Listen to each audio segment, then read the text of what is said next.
Hello everyone, welcome back to the channel. So in today's video, we'll be reviewing the Rockville Bass Blaster 12. Let me start off by saying this isn't the worst subwoofer I've ever heard, but it isn't anything good or the best either. I would say for general use applications, maybe you just want to add a little bit to your home audio theater, or like in my case, you wanted to add something to your studio primarily for video editing, not something that you're going to use all the time at high volumes, then this is a subwoofer that you might want to keep on your list depending on your specific use case. Now, I will say this is a very, very cheaply made subwoofer. Rockville is a pretty known brand for making cheap, terrible sounding products. In my case, the Rockville Bass Blaster 12 has really been a 50-50 for me.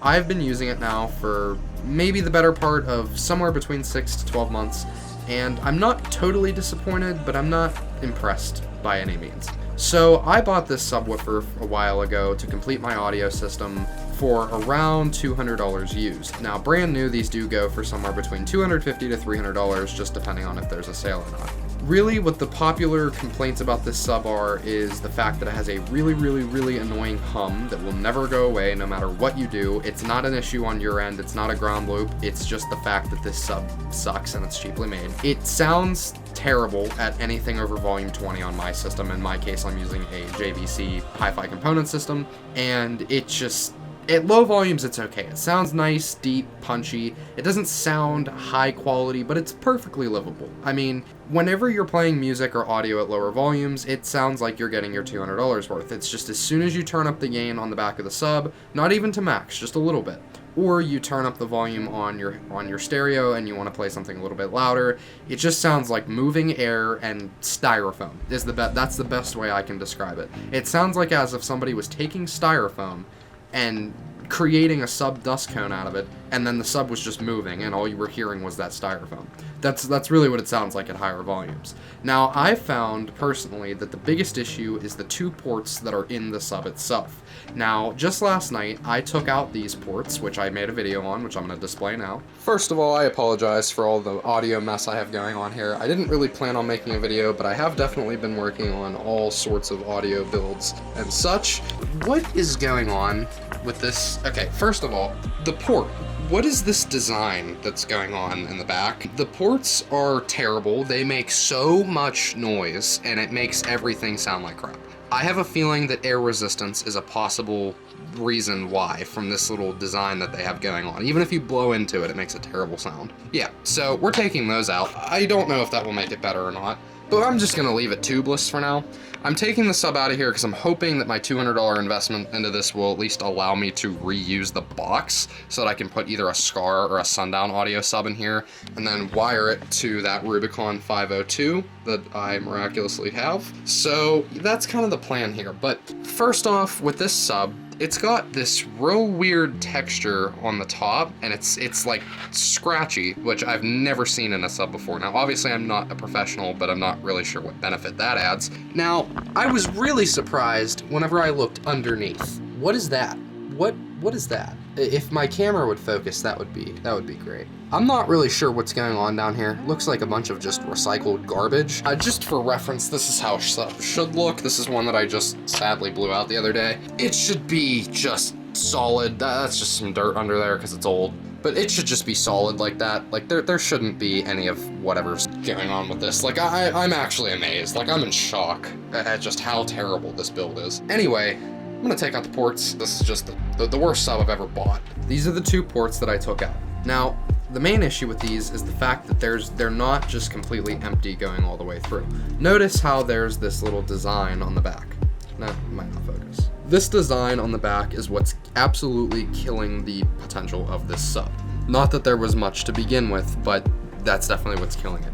This is creating air resistance. Now, I'm not a subwoofer master, but it definitely shouldn't be like this. Sorry about my camera focus. Listen. Notice how it doesn't sound open. As soon as I start moving it while I'm blowing on it, you hear every time the air that I'm blowing is going through one of these. So whenever you have a 12-inch sub that's as big as this and you have that much air moving through, you're just going to continuously hear that. In general, the port size is too small anyways. They should be way bigger for the power of this sub. But take these out. If you bought one, you're here maybe because you're looking to see if anybody else shares the same view on, wow, this is terrible sounding. Take these out. Just take the screws out, take the cover off, and take these ports out, because they are absolutely destroying it. Now, as far as wattage goes, this subwoofer is rated for MS 400 watts and peak 800 watts. Well, it definitely doesn't hit that.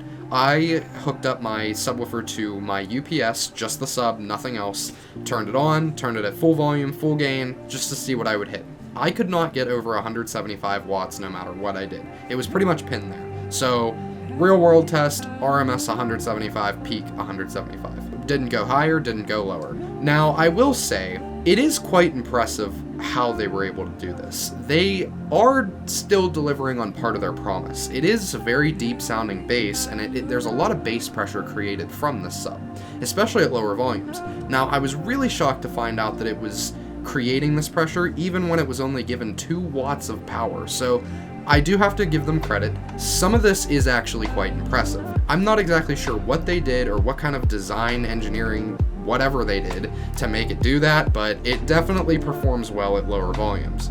So, my personal opinion on this sub, don't buy this if you're looking into the specs or you're looking for anything high quality. The sound is terrible, the power rating, terrible. Anytime you go higher volume, it sounds like styrofoam. So, if you're looking for just something basic, something little, you don't really care about sound quality, you don't really care about power, you don't really care about feeling that much bass, then maybe keep the Rockville on your list, but just beware, I'm telling you now, it is not a good subwoofer by any means. But if you're like me and you're more of an audiophile, you're more of a bass head, and you like that higher power, you like to feel the bass, you want it to sound good, then just look elsewhere. Look into something that Polk Audio offers.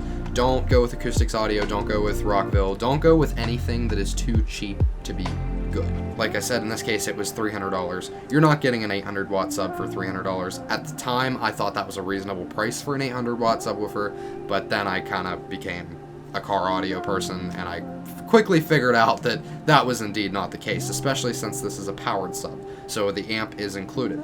Now, I will say the port selection, at least that's what I call it, port selection, on the back is pretty decent. So you get the option to connect speaker wire for both input and output. You also get RCA connections. You get an LED toggle for the LED on the front that lights up the cone as it plays, which is kind of neat, not really needed, but in smaller use applications where you're just looking to use it in home or something, that could be kind of cool. I do use it personally. I just leave it on. And then they also give you the option to set your own crossover and set your own gain.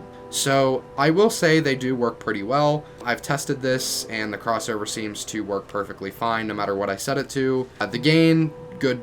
It definitely makes a pretty big volume difference between 0 and max, so not bad.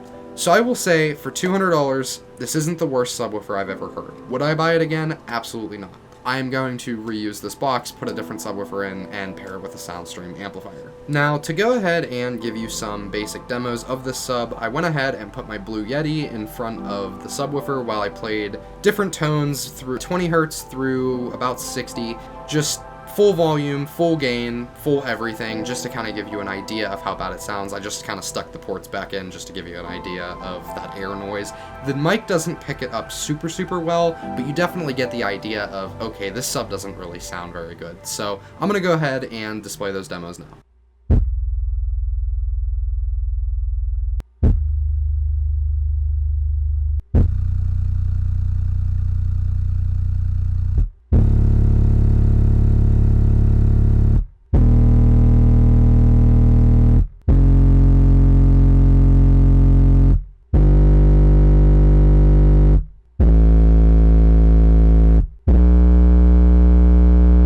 I hope this video has helped you, whether you're buying a subwoofer, whether you're looking to return this one, or whatever the case may be. I hope this has helped you in some way, shape, or form. Thanks for watching. I'll see you guys in the next one. Peace.